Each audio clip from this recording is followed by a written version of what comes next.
Hallelujah.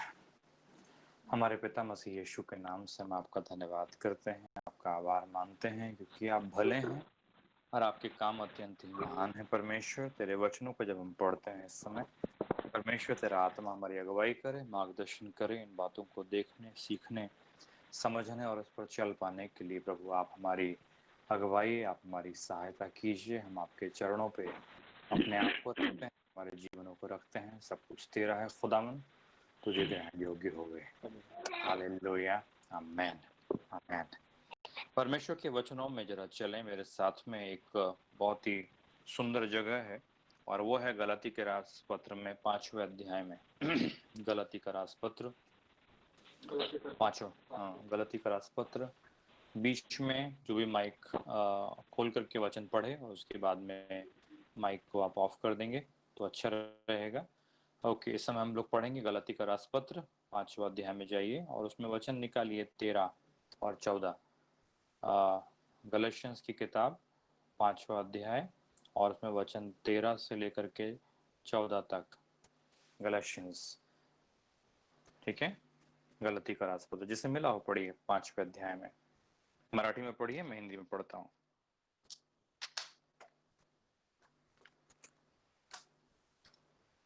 वाचा वाचा।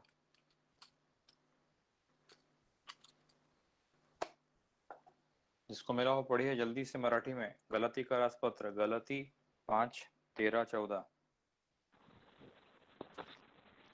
बंधुजन हो, तुम्हाला स्वातंत्र्याकरिता पाचारण झाले, तरी त्या स्वातंत्र्यात देह वासनांना वाव मिळू देऊ नका, तर प्रीतीने एकमेकांचे दास व्हा. कारण जशी आपणावर तशी आपल्या शेजाऱ्यावर प्रीती करा. हे एकच वचन पाळल्याने अवघे नियम शास्त्र पूर्णपणे पाळण्यात आले आहे. Praise the Lord. परमेश्वर के वचनों में जिस संदर्भ में हम लोग बात कर रहे हैं आज, वो इम्पोर्टेंट है। वैसे तो सारे ही बातें इम्पोर्टेंट हैं, लेकिन जिन बातों को हम कुछ दिनों से देखते चले आ रहे हैं वे छोटी छोटी बातें थी जो हमारे जीवन में, हमारे आत्मिक बातों में, विकास में बाधा बनती हैं। और वे हमें एक दूसरे के साथ में, याद रखिए मसीहत में खासियत ये है कि परमेश्वर ने मुझे और आपको हमें जोड़ा है, हम सबको उसने जोड़ा है। हम आपस में जुड़े हुए हैं, हम में से कोई भी अलग अलग नहीं। और प्रभु यीशु मसीह इस जोड़े हुए जाने को लेकर के बड़ा सीरियस है।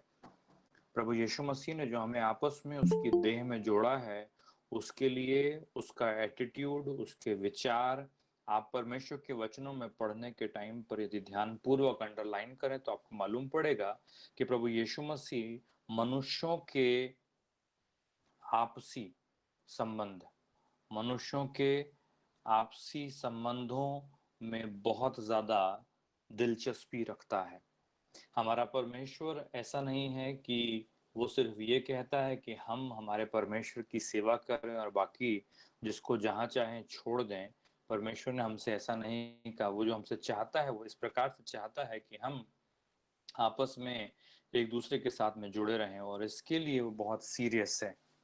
और इसके लिए परमेश्वर के वचनों में बहुत सारी आपको आज्ञा पढ़ने को मिलेगी।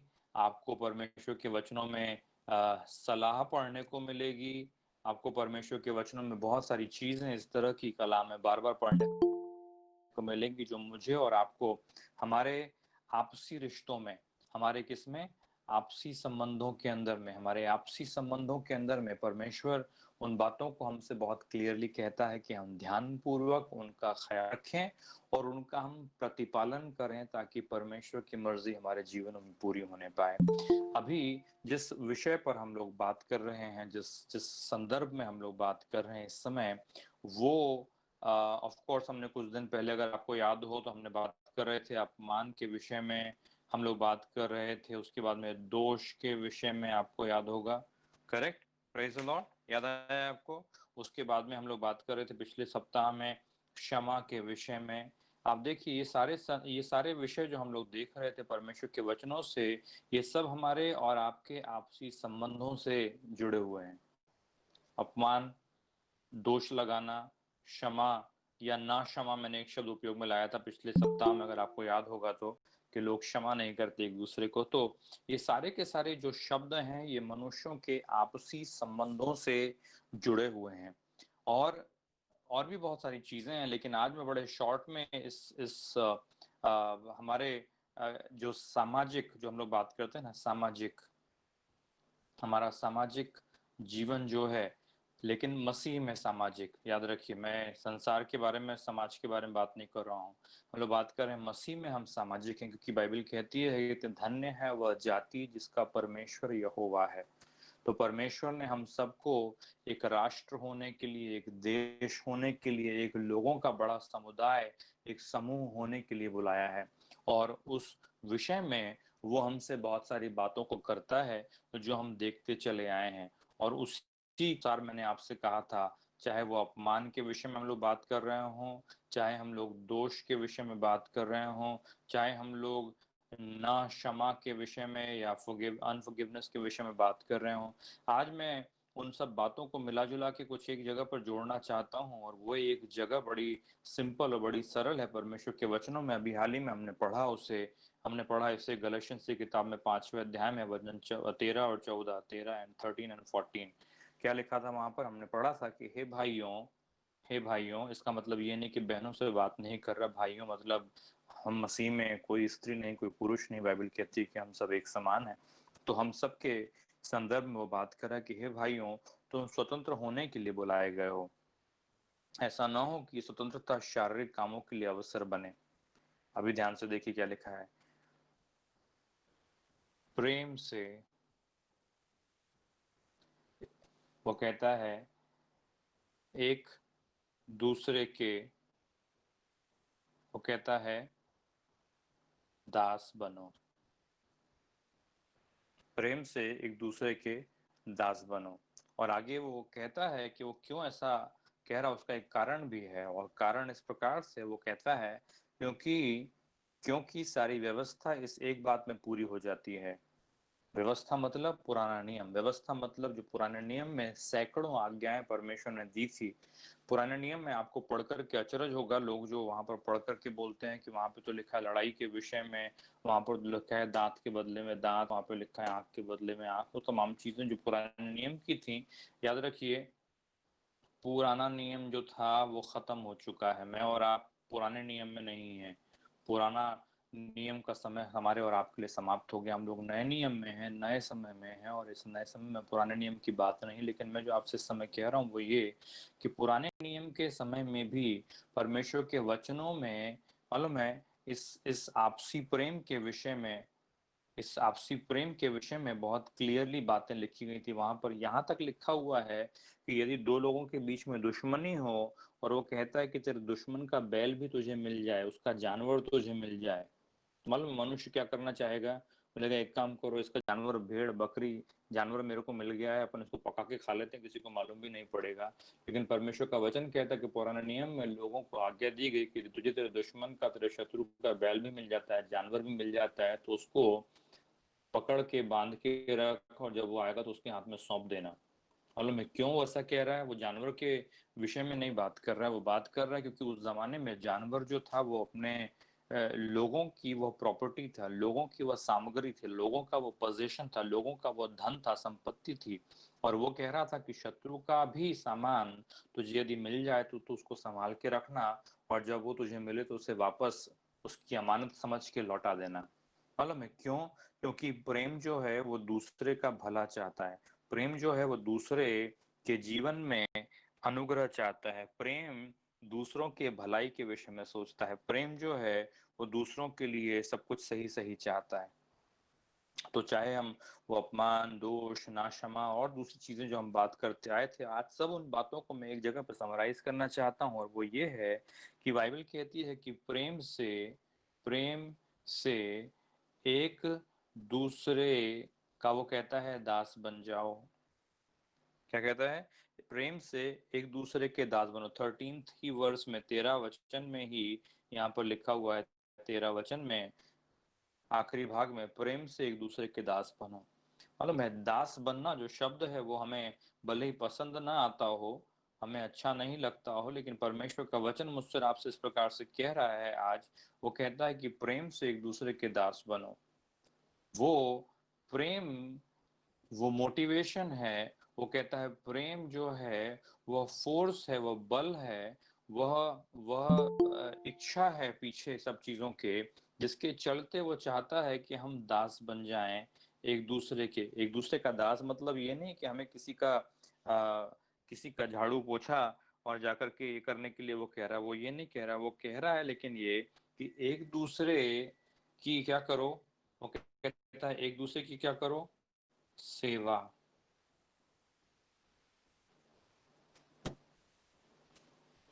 मालूम है दास कौन होता है? दास वो होता है जो सेवा करता है। यीशु मसीह ने खुद कहा, मालूम है क्या कहा था? अगर आपको याद हो शब्द, तो यीशु मसीह ने कहा था कि मनुष्य का पुत्र सेवा, वो कहता है, करवाने के लिए नहीं आया, पर सेवा करने के लिए आया है। इसीलिए तो वह, बाइबल कहती है कि जब क्रूस पर चढ़ाने जाने वाला था तो उसने अपना वस्त्र, वो कहता है, लिया और वो पानी कटोरे में भर करके लोगों के पैरों पर बैठ करके उनके पांव धोने लगा। वो कहता है वो सेवा करवाने के लिए नहीं, वो कहता है बॉस बनने के लिए नहीं। बाइबल कहती है मुझसे आपसे कि यीशु मसीह बॉस बनने के लिए, यीशु मसीह क्या, बॉस बनने के लिए नहीं आया था। वह सेवा करवाने के लिए नहीं आया, सेवा करने के लिए आया। क्यों? क्योंकि वो कहता है, क्या कहता है, कि प्रेम से एक दूसरे के क्या बनो, दास बनो। अभी जो हम पढ़ रहे हैं गलती का राजपत्र, भूलिए मत, है ना, 5वां अध्याय वचन 13, गलती का राजपत्र में वो कहता है प्रेम से एक दूसरे के दास बनो। और ये एक ऐसी चीज है जो, चाहे आप कितना भी कह लीजिए, चाहे आप कितना भी बतला दीजिए, और इस सब में हमको बढ़ने की आवश्यकता है। हे प्रियो, इसमें हमें बढ़ने की आवश्यकता है, क्योंकि हमारे आपसी संबंध, और मैं जिन संबंधों की बात कर रहा हूँ, वो संबंध मेरे और आपके जीवन में, आप अपने, मैं कैसे कहूँ, ओके, आप अपने मसीह में जो भाई है, मसीह में जो भाई या बहन है, उनके विषय में आप जो कह रहे, या आप जो कर रहे, जो आप सेवा दे रहे, वो आपके आपके स्पिरिचुअल हेल्थ को बतलाता है। मालूम है, स्पिरिचुअल हेल्थ को बतलाता है। क्यों मैं कह रहा हूं, ध्यान से देखिए। परमेश्वर का वचन कहता है कि हमारे दो तरीके से रिश्ते होते हैं। मालूम है, एक ये, अगर आप यहाँ पर हैं, अगर मैं और आप यहाँ पे हैं, ये हम हैं अगर, तो हमारा एक रिश्ता है ऐसा, कहाँ, ऊपर की तरफ, किसके साथ में, परमेश्वर के साथ में। और एक रिश्ता है हमारा ऐसे, किसके साथ में, जो दूसरे हमारे प्रभु में भाई बहन है उनके साथ में। और हमारा रिश्ता, ये एक नंबर परमेश्वर के साथ, ये दूसरा मनुष्यों के साथ में। और परमेश्वर का वचन मुझसे आपसे कहता है कि हमारा जो रिश्ता परमेश्वर के साथ है, हमारा जो जो हमारा रिश्ता परमेश्वर के साथ में है, वह प्रकट होता है, हम हमारे भाई है मसीह में, उसके साथ में हम कैसे हैं। ये इस रिश्ते का मापदंड, कि ये रिश्ता कैसा है, इस रिश्ते से मालूम पड़ता है। अगर आपको नहीं पता हो तो आप सभी को मैं एक किताब पढ़ने के लिए कहूंगा। सिर्फ 5 अध्याय हैं उस किताब में। उस किताब का नाम है पहला यूहन्ना। आज मैं उसके बारे में प्रचार नहीं कर रहा हूँ, लेकिन आपको मैं हाईली रिकमेंड करता हूँ इस किताब को पढ़ने के लिए, जिन्होंने नहीं पढ़ा। नवा करार में पहला यूहन्ना, यूहन्ना का सुसमाचार नहीं, लेकिन यूहन्ना की पहली पत्री, इसको आप पढ़िएगा और आपको मालूम पड़ेगा कि जो मैं बात कर रहा हूँ इस समय, कि परमेश्वर का प्रेम कैसे प्रकट होता है, कहाँ से प्रकट होता है, आप जान जाएंगे कि मैं किस संदर्भ में बात कर रहा हूँ। परमेश्वर के प्रति हमारा प्रेम इस बात में प्रकट होता है कि हम अपने भाई से प्रेम रखते हैं। और मैं उसी विषय में आपसे कह रहा हूं इस समय, क्योंकि वो कहता है कि प्रेम से, वो कहता है एक दूसरे के दास बनो, है ना। हमको हमको सबको यूहन्ना 3:16 याद है।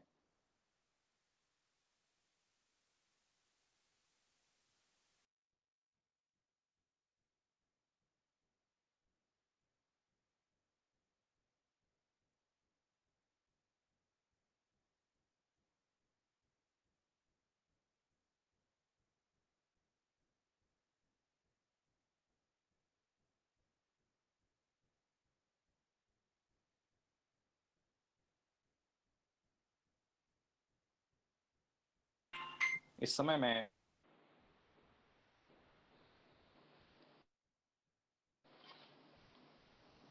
ठीक है, याकूब 3:16 पढ़िए। याकूब 3:16 जैसे मिला हो पढ़िए।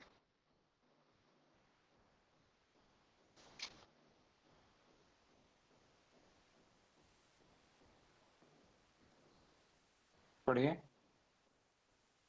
याकूब 3:16 जिसे मिला हो पढ़िए।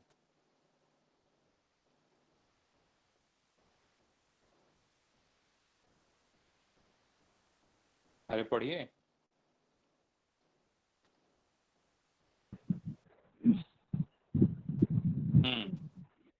क्योंकि जहाँ डाह और विरोध होता है वहाँ बखेड़ा और हर प्रकार का दुष्कर्म भी होता है। वो कहता है, मराठी में किसी को मिला है? मराठी में पढ़िए।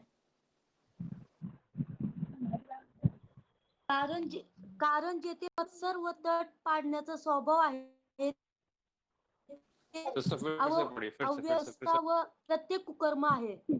फिर से पढ़िए। कारण जेथे मत्सर व तट पाडण्याचा स्वभाव आहे तेथे अव्यवस्था व प्रत्येक कुकर्म आहे। हाँ, कौन सा स्वभाव? मत्सर म्हणजे काय?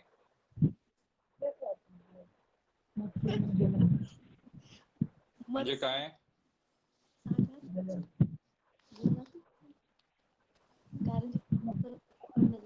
क्या क्या अर्थ है उस शब्द का?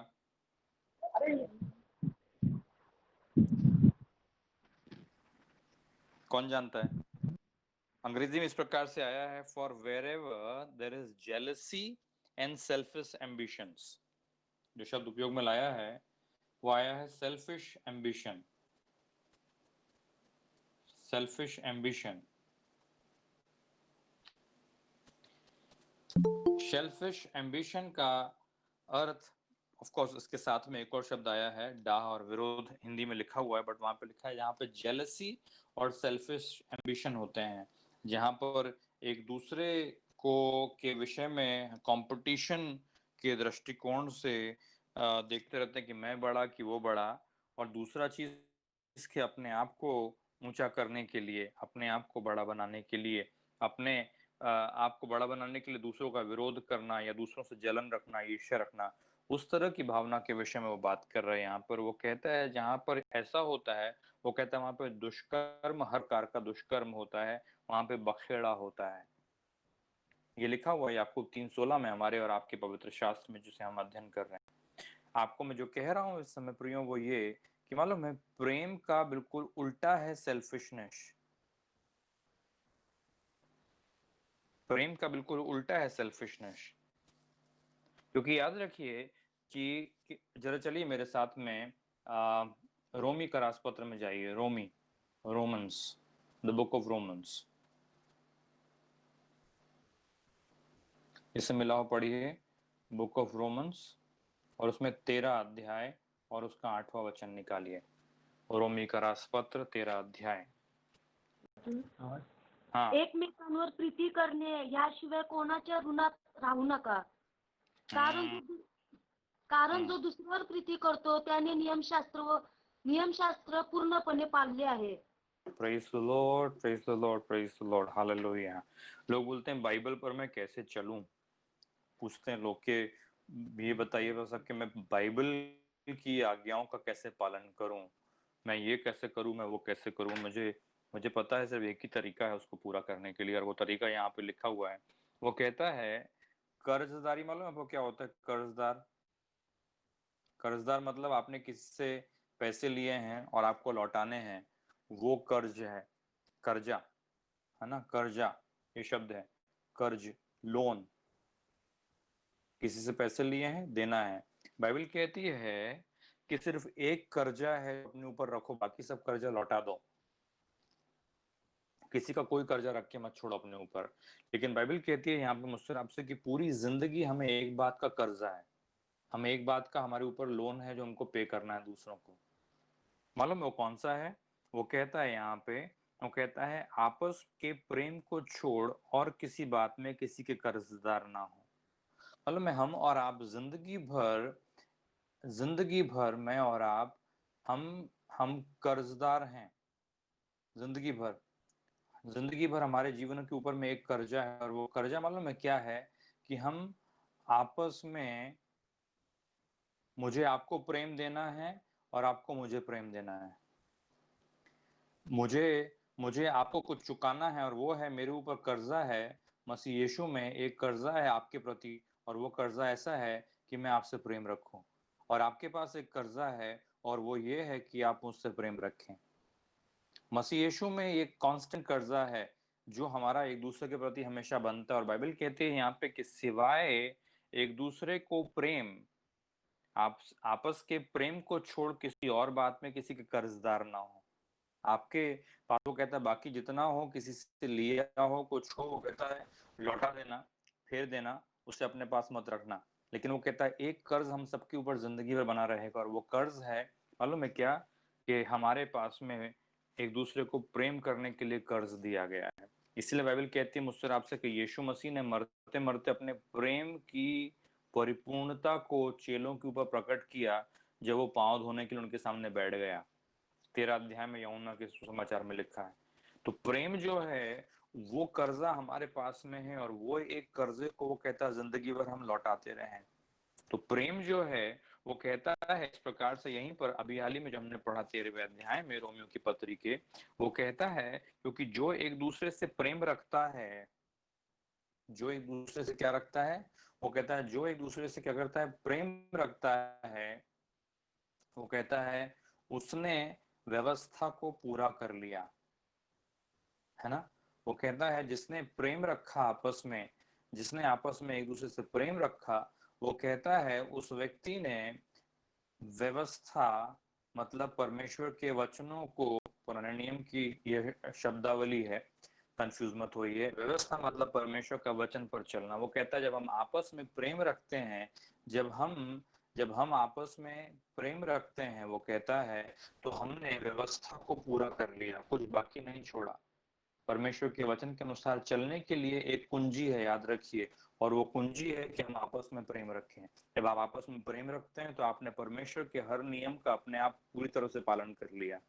आपने परमेश्वर के वचनों का पालन कर लिया। आपने परमेश्वर के कलाम में लिखी हुई छोटी बातें, बड़ी बातें, तमाम बातों का आपने पालन कर लिया। अगर आप ध्यान पूर्वक पढ़ें परमेश्वर के वचनों में, मैं आपसे एक चीज कही है, मैंने रिकमेंड किया है आप सभी को, पहला यूहन्ना पढ़ने के लिए, है ना। आप सभी को मैंने कहा है, ठीक है। लेकिन लेकिन मैं आपसे इस समय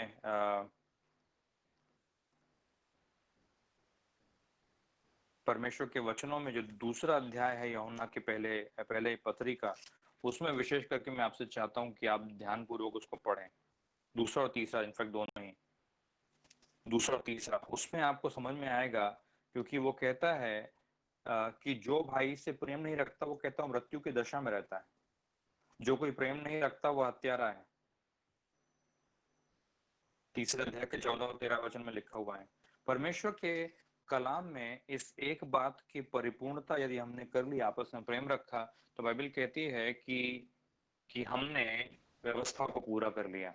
अभी देखिए, परमेश्वर का वचन मुझसे और आपसे कहता है प्रेम करने के लिए, और लोग मालूम है क्या कर रहे हैं, आपस में हम फंसे रह जाते हैं। किसमें मालूम है आपको?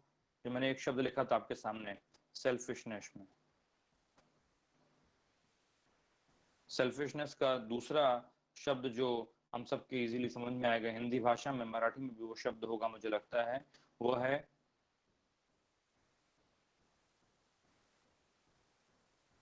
पहचाना शब्द है। आपने सुना है ये शब्द, पढ़ा है आपने ये शब्द? मराठी में भी ये वर्ड है मीनाथ? स्वार्थ। है क्या? मराठी में वर्ड है स्वार्थ? मराठी में है वर्ड? खुद के बारे में सोचना, मतलब हाँ स्वतः हाँ को। हाँ,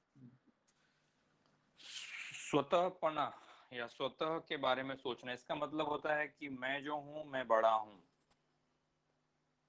मैं क्या हूं? मैं बड़ा हूं, मैं ज्यादा महत्वपूर्ण हूं। इसका इसका अर्थ ऐसा होता है, मालूम है, कि मैं कौन हूं, मैं बड़ा हूं, मेरे से बड़ा कोई नहीं, मैं क्या हूं, महत्वपूर्ण हूं, मेरी राय जो है वो बड़ी है, मेरी सोच जो है वो बड़ी है, मैं जो हूं मैं सही हूं। मालूम है, ये एक जो चीज है, ये जिसके बारे में मैं आपसे बात कर रहा हूं, ये एक ऐसी डेंजरस चीज है जो सीधे सीधे स्वार्थ जो है, ये सीधे सीधे प्रेम का विरोधी है। मालूम है ये क्या है? ये प्रेम का विरोधी है, क्योंकि प्रेम कहता है दूसरों के बारे में सोचो। जरा जाइए मेरे साथ में फिलिपी का रास पत्र में, फिलिपी का रास पत्र में चले हम लोग दूसरे अध्याय में।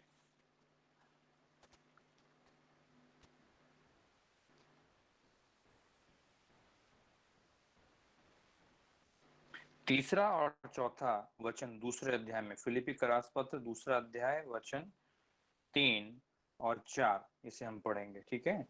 जिसे मिला हो पढ़िए, फिलिपी का रास पत्र में 2 अध्याय का वचन 3 और 4, ठीक है? मैं पढ़ता हूँ हिंदी में, आप मराठी में पढ़िएगा। वो कहता है, विरोध या झूठी बढ़ाई के लिए कुछ मत करो, विरोध या झूठी बढ़ाई के लिए कुछ ना करो। याद रखिए, हम बात कर रहे थे अभी याकूब की पत्री के तीसरे अध्याय के 16 वचन में, वहां पे लिखा हुआ कि जहाँ पे विरोध है, जहाँ पे डाह है, जहाँ पे सेल्फिश एम्बिशन है, वो कहता है वहां पे क्या है, हर एक तरह का प्रॉब्लम है। वो कहता है वहां पे डिसऑर्डर है, and there is every kind of evil. परमेश्वर का वचन यहाँ पे भी कहता है, वो कहता है विरोध या झूठी बढ़ाई के लिए कुछ मत करो, है ना? वो कहता है पर दीनता से दूसरों को, किसको? दूसरों को अपने से बेहतर या अपने से अच्छा समझो। मालूम है प्रेम क्या बोलता है? कि आप जो हैं वो बड़े हैं, आप जो हैं वो ज्यादा महत्वपूर्ण हैं, मैं छोटा हूं। स्वार्थ क्या बोलता है? स्वार्थ बोलता है कि मैं जो हूं मैं बड़ा हूं, तू जो है वो छोटा है, तू छोटा है, मैं बड़ा हूं। स्वार्थ ऐसा बोलता है। स्वार्थ बोलता है कि मैं बड़ा हूं, तू छोटा है, तू नीचे है, मैं ऊपर हूं। प्रेम बोलता है कि तू बड़ा है और मैं उल्टा छोटा हूं। इसीलिए मैंने आपसे कहा कि स्वार्थ और प्रेम, ये दोनों एक दूसरे के क्या हैं? विरोधी हैं। याद रखिए, ये दोनों एक दूसरे के विरोधी हैं। परमेश्वर का वचन कहता है चौथे वचन में, यहाँ पे 2:4 में, हर एक अपने ही हित की नहीं परंतु दूसरों के हित की भी चिंता करे।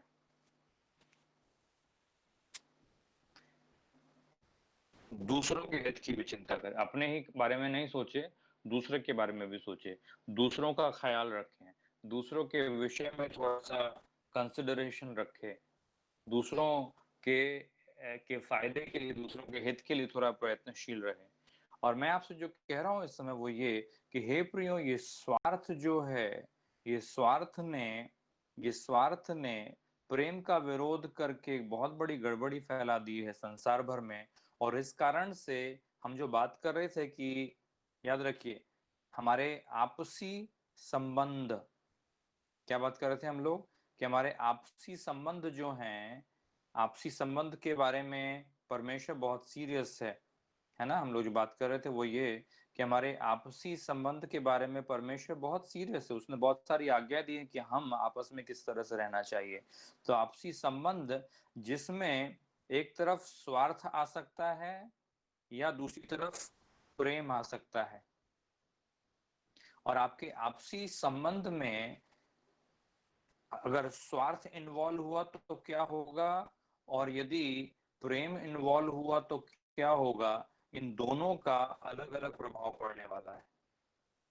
याद रखिए, ये चीज दो मित्रों के बीच में ले लीजिए, ये चीज पति पत्नी के बीच में ले लीजिए, ये चीज दो भाइयों के बीच में ले लीजिए, ये चीज दो पड़ोसियों के बीच में ले लीजिए, ये चीज आप कहीं पर भी ले लीजिए। जब कभी आप आपसी संबंधों के अंदर में स्वार्थ को लगाओगे, क्योंकि याद रखिए, स्वार्थ कहता है कि मैं बड़ा हूं, मैं इंपॉर्टेंट हूं, मेरे से ज्यादा कोई जरूरी इंसान इस दुनिया में नहीं है। प्रेम कहता है कि तू बड़ा है, तू अच्छा है, मैं तेरे विषय में तेरे हित में सोचूंगा। जब इन दोनों को हम हमारे संबंधों में लगाते हैं तो हमें अलग अलग परिणाम मिलते हैं, क्योंकि जब कभी हम इस स्वार्थ को लगा करके हमारे रिलेशनशिप को चलाने की कोशिश करेंगे, संबंधों की बर्बादी होना निश्चित है। संबंधों की बर्बादी होना निश्चित है, क्योंकि याद रखिए हे भाइयों, धोखा ना खाओ, मनुष्य जो बोता है वो काटेगा भी। आप अगर अपने जीवन में स्वार्थ को बो रहे हैं, अपने रिलेशनशिप्स में यदि आप स्वार्थ को बो रहे हैं, यदि आप वो तमाम चीजों को कर रहे हैं जो नहीं करना चाहिए था, तो उसका प्रभाव संबंधों पर दिखलाई देगा। और यदि आप प्रेम को इन्वेस्ट करते हैं, प्रेम का आप निवेश करते हैं, जिसमें आप कहते हैं कि तू मेरे से बड़ा है, तू मेरे से ज्यादा इम्पोर्टेंट है, तेरी राय मेरे लिए ज्यादा इम्पोर्टेंट है, यदि आप उस तरह से सोचते हैं तो उसका प्रभाव संबंध पर अलग होगा। आप सोचिए कि किस दृष्टिकोण से आप रहना चाहते हैं, किस दृष्टिकोण से आप करना चाहते हैं। याद रखिए, परमेश्वर का वचन मुझसे आपसे बहुत स्पष्ट रीति से कहता है कि अदन की वाटिका में, मालूम है अदन की वाटिका में क्या हुआ था? अदन की वाटिका में परमेश्वर का वचन कहता है कि आदम ने हवा को अपने स्वार्थ का शिकार बना लिया था। जब उसने कहा कि ये पत्नी के कारण मैं पाप में गिरा, उसने अपने आप को बचाने के लिए हवा को सामने कर दिया था। अब्राहम ने अबीमेलेक के सामने अपनी पत्नी को दे दिया था अपने आप को बचाने के लिए कि मैं मेरे ये सुंदर स्त्री है, मेरे को इसके कारण हो सकता है जान की हानि हो जाए, तो उसने उसको राजा के हाथ में कर दिया था। आप पढ़ेंगे परमेश्वर के वचनों में तो कितने ही बार इवन इवन सही लोगों ने, अच्छे लोगों ने, परमेश्वर के इच्छा को जो पूरा करना चाहते थे, ऐसे लोगों ने भी स्वार्थ में पड़ के कई बार गलत निर्णयों को लिया है। और आपसी संबंधों में परमेश्वर के वचनों में लिखा हुआ तो नहीं है, परंतु आप इमेजिन कर सकते हो क्या कि जब सारा लौट के आई होगी अबीमेलेक के राजा के महल से, जब उसने छोड़ दिया और वहां से जब वो लौट करके आई अब्राहम के पास में, तो कुछ बातचीत नहीं हुई होगी उन दोनों के बीच में। हमें नहीं पता, परमेश्वर के वचनों में लिखा हुआ नहीं है, लेकिन लेकिन कुछ ना कुछ तो जरूर होगा कि कैसे मुझे छोड़ दिया, इतना तो कम से कम मुंह से निकला होगा। तो स्वार्थ जो है वो रिलेशनशिप्स को, जो मैं आपसे बात कर रहा हूँ, वो खराब कर देता है। और मैं और आप कभी भी स्वार्थ का उपयोग करके हमारे संबंधों को संभाल नहीं पाएंगे। परमेश्वर का वचन कहता है बहुत स्पष्ट रीति से कि जहां कहीं भी, हमने अभी हाल ही पढ़ा है याकूब की किताब में 3:16 में से, उसे स्मरण रखिए, उसे मत भूलिए। 3:16 में इस प्रकार से मैंने और आपने पढ़ा था याकूब की किताब में कि जहां कहीं डाह और विरोध होता है, wherever there is jealousy and selfish ambition, वो कहता है, और वहां पर वो कहता है हर तरह का बखेड़ा है और हर प्रकार का दुष्कर्म भी होता है। तो आपसी संबंध जो हैं वो ऐसे उतरते चले जाएंगे, फंसते चले जाएंगे और विनाश की तरफ ले जाएंगे। कुछ उसमें सुधार का फिर बचता नहीं, क्योंकि हम सेल्फिशनेस का उपयोग करके आपसी संबंधों को कभी नहीं संभाल पाएंगे। परमेश्वर का वचन मुझसे आपसे कहता है, वो कहता है कि प्रेम से एक दूसरे की सह लो, प्रेम से एक दूसरे के दास बनो, और प्रेम हमेशा दूसरे का भला चाहता, दूसरे का बेहतर चाहता। जो मैं आपको कह रहा हूँ इस समय बड़ा शॉर्ट में मैं आपको समझाने की कोशिश करूंगा, क्योंकि समय हमारे पास में कम है और मैं आपसे कुछ बातों कहना चाहता हूँ, वो याद रखिए, उसे भूलिएगा मत। मालूम मैं पहली चीज आपसे मैं कहूंगा, रुकिए 1 मिनट में इसको ठीक से कर लेता हूँ सामने स्क्रीन पर ताकि दिखे आपको। पहली चीज जो मैं आपसे कह रहा हूँ वो ये है कि प्रशंसा। दूसरे मेरे बारे में अच्छा अच्छा बोलें, दूसरे मेरे बारे में अच्छी राय रखें, दूसरा मेरे विषय में तारीफ करे, इसके लिए कभी भी अपने आप को ओपन मत कीजिए, क्योंकि आपको पता नहीं लेकिन इसके पीछे का मोटिवेशन सेल्फिशनेस है। क्यों? क्योंकि हम अपनी ही बड़ाई चाहते हैं कि हम कितने सुंदर दिखते हैं, कि हमको नॉलेज कितना है, कि हमारे पास ताकत कितना है, कि हमारे पास बुद्धिमत्ता कितनी है। क्योंकि जब कभी आप इसे लेकर के आएंगे, आप अपने आप को बड़ा बनाते हैं और दूसरे को छोटा बनाते हैं, कि मुझे ज्यादा पता है उसको कम पता है, मैं ज्यादा जानता हूँ उसको कम पता है, मैं ज्यादा बुद्धिमान हूँ वो कम बुद्धिमान है, वो मूर्ख है। अपनी प्रशंसा अगर कोई व्यक्ति करवाना चाहता है या चाहता है कि उसे आदर मिले, तो वो व्यक्ति मालूम है क्या कर रहा है? वो व्यक्ति एक्चुअली में सेल्फिशनेस, स्वार्थ के द्वारा वह मोटिवेटेड है। दूसरा चीज मैं आपको कहना चाहूंगा, नियंत्रण मत करने की कोशिश कीजिए दूसरों के जीवन का। क्योंकि जब कभी आप दूसरों को अपनी मर्जी से चलाना चाहते हैं, एक्चुअली आप क्या कर रहे हैं, तुझे ऐसा करना चाहिए, तुझे वैसा करना चाहिए, तुझे ये नहीं बोलना चाहिए था, तुझे वैसा नहीं करना चाहिए था। जब कभी आप, मैं ये नहीं कह रहा कि परमेश्वर के वचन के अनुसार हम सिखाएं नहीं, सीखे नहीं, अपने बच्चों को करेक्ट नहीं करें, परंतु एक जगह होती है जहां पर हम दूसरों के हित को समझ करके उन्हें हम कुछ एडवाइस देना चाहते हैं और समझाना चाहते हैं, और दूसरी तरफ ऐसा भी होता है कि हम उन्हें अपने आप के लिए नियंत्रित करना चाहते हैं कि उसने ऐसा करना चाहिए, उसने वैसा करना चाहिए। प्रशंसा, दूसरा मैं आपसे कह रहा हूं नियंत्रण, तीसरा मैंने बड़ा डिटेल में आपसे कहा था, और मालूम है वो है क्या? अच्छा, हमने इसके बारे में डिटेल में बात किया था, मालूम है क्या इसके बारे में बात किया था? वो है दोष। प्रशंसा पाने की कोशिश मत कीजिए, नियंत्रण करने की कोशिश मत कीजिए, दोष लगाने की कोशिश मत कीजिए, और तीसरा चीज मालूम है मैं जो कह रहा हूं वो ये कि किसी का त्याग या तिरस्कार ना करें, इसलिए क्योंकि वो आपकी इच्छा के अनुसार नहीं चला है। क्योंकि जब कभी ऐसा करते हैं तो आप मालूम है क्या कर रहे हैं, आप एक्चुअली पूरी तरह से स्वार्थ के द्वारा मोटिवेटेड हैं, और अपने आप के ऊपर फोकस हमारा है ऐसा करने में। और जब कभी हम ऐसा करने की कोशिश करेंगे, हमारे रिलेशनशिप्स आपस में खराब होंगे, हमारे आपसी संबंधों में जीवन नहीं दिखलाई देगा, लेकिन सड़ाहट दिखाई देगी। डेंजरस एरिया है। और मालूम है इसका आखिरी मालूम है क्या, क्या इसका जगह क्या मालूम है आती है? मालूम है वो ये आती है कि रिश्ते जो हैं वो टूटे हुए दिखाई देते हैं, क्योंकि हमें हमारे ही हित की चिंता है। समझ में आया? प्रशंसा, नियंत्रण, दोष और तिरस्कार। इनफैक्ट जो मुझको और आपको करना चाहिए मालूम है वो क्या है? आपको मैं कहना चाहूंगा इस समय, मालूम है वो ये कि हम मालूम है नम्र बने रहें आपस में। भले ही किसी ने कुछ भी कहा हो, भले ही किसी ने कुछ भी बोला हो, आप ये ना करें, ऐसा ना करें। आप बजाय इसके आप और हम नम्र रहें। और मालूम है अपने आप को नम्र जब हम करते हैं तो परमेश्वर का वचन कहता है कि प्रभु का अनुग्रह मालूम है किन पर आता है? उसका अनुग्रह आता है नम्र लोगों के ऊपर में। जो लोग गर्व से फूलते हैं उनके ऊपर नहीं, लेकिन जो व्यक्ति नम्र रहता है, परमेश्वर का वचन कहता है कि वो परमेश्वर के अनुग्रह को अट्रैक्ट करता है। God gives grace to the humble and he resists the proud। जो गर्व करते हैं, जो अपने आप को बड़ा समझते हैं, जो अपने आप को महत्वपूर्ण समझते हैं, बाइबल कहती है परमेश्वर उनका विरोध करता है, लेकिन अपने अनुग्रह को वो उंडेलता है उन लोगों पर जो कि नम्र हैं। तो हमारे लिए और आपके लिए एक की है, और वो ये है कि यदि हम अपने आप को नम्र करें तो बड़ा अच्छा होगा। प्रेज द लॉर्ड, हालेलुया, है ना? और दूसरी चीज मैं आपको बतलाऊं कि आप किसी के जीवन के ऊपर में दोष लगाने की, उंगली उठाने की जरूरत हमें नहीं है। हम मालूम है परमेश्वर पर भरोसा रखें कि परमेश्वर उन लोगों को बदलेगा, उनके जीवन को बदलेगा। जिस बदलाव की आवश्यकता है परमेश्वर के जीवन के लिए, परमेश्वर उन्हें उस तरह से बदल देगा समय आने पर। आप उनके लिए सिर्फ दुआ करें। परमेश्वर का वचन कहता है मुझसे आपसे कि पौलुस जो है वो कितने ही बार लिखता है कि मैं तुम्हारे लिए प्रार्थना करता हूँ, उस व्यक्ति को स्वीकार करो, परमेश्वर उसे रिपेंटेंस देगा।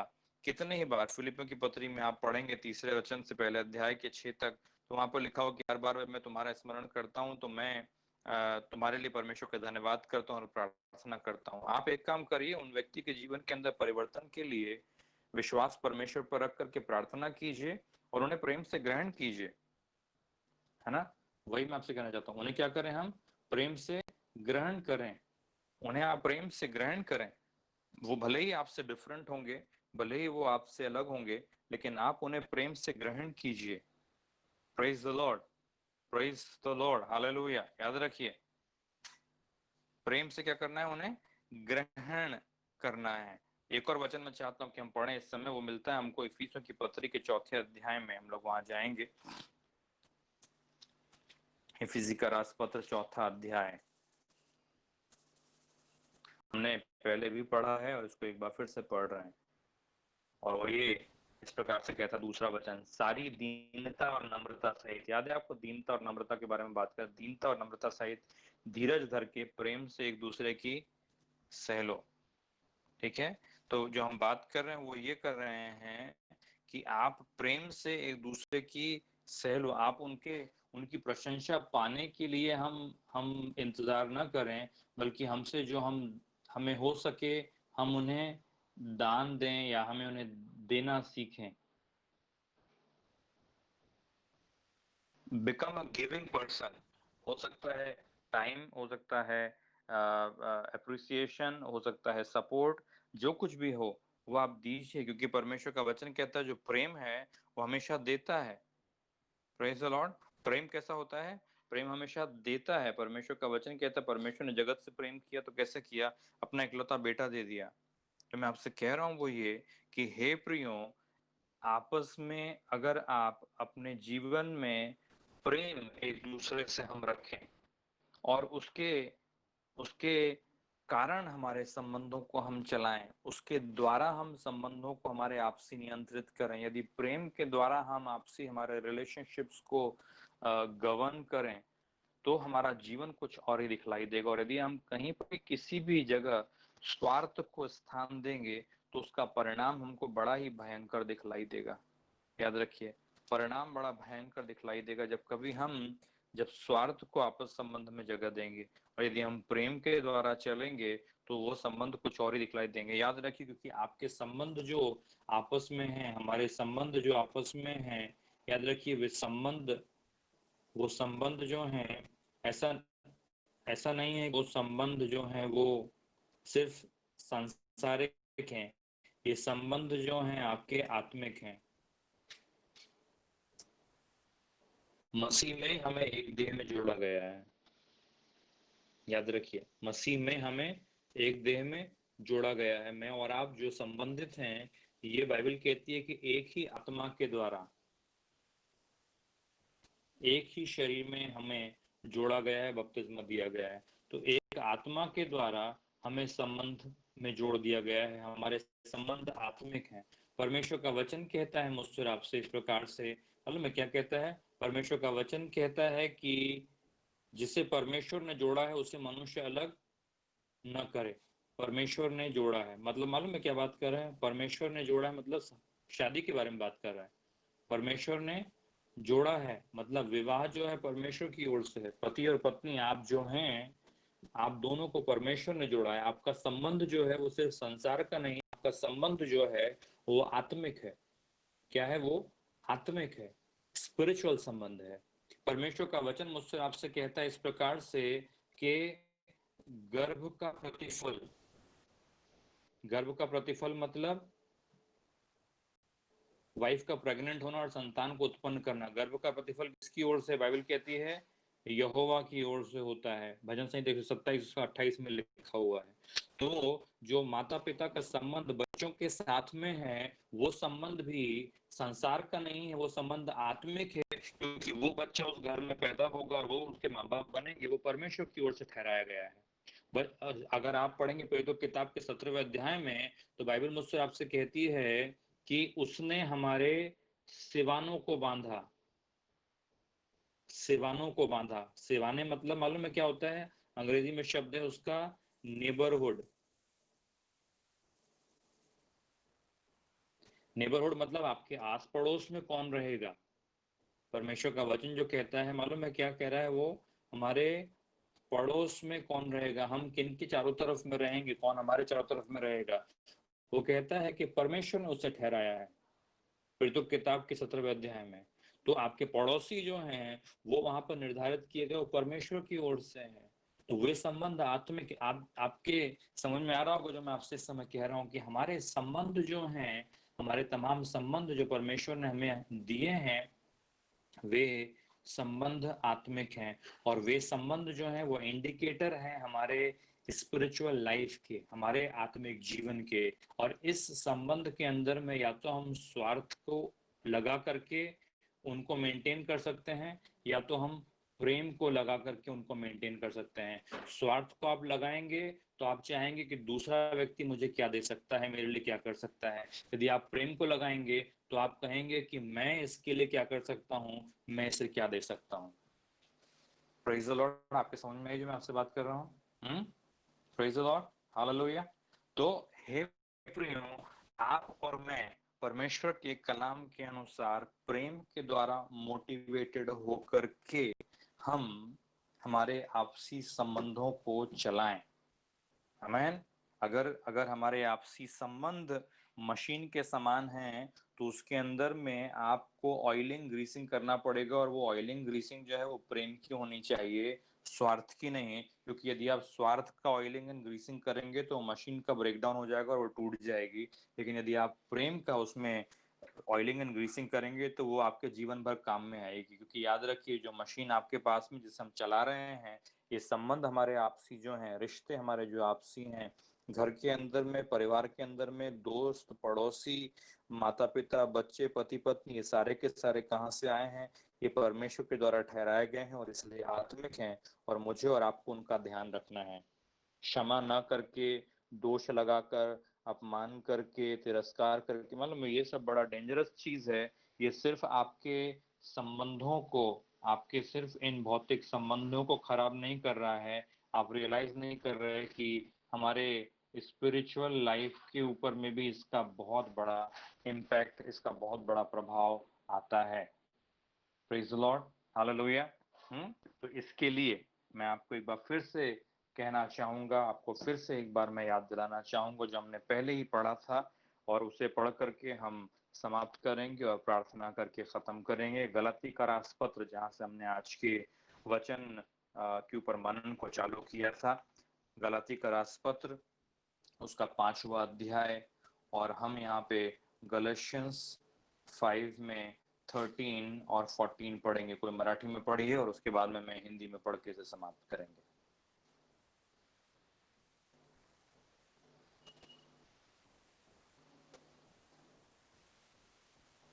आप निकालिए जब तक मराठी में, मैं हिंदी में पढ़ता हूँ।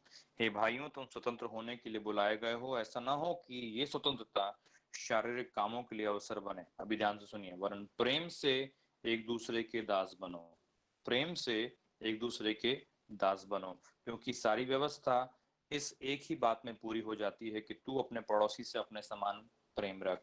आपको कहता है प्रेम से एक दूसरे के दास बनो, और दास जो होता है वो सेवा करता है, सेवा करवाता नहीं। मतलब अपने ऊपर अटेंशन नहीं, लेकिन दूसरों के ऊपर में फोकस रखता है।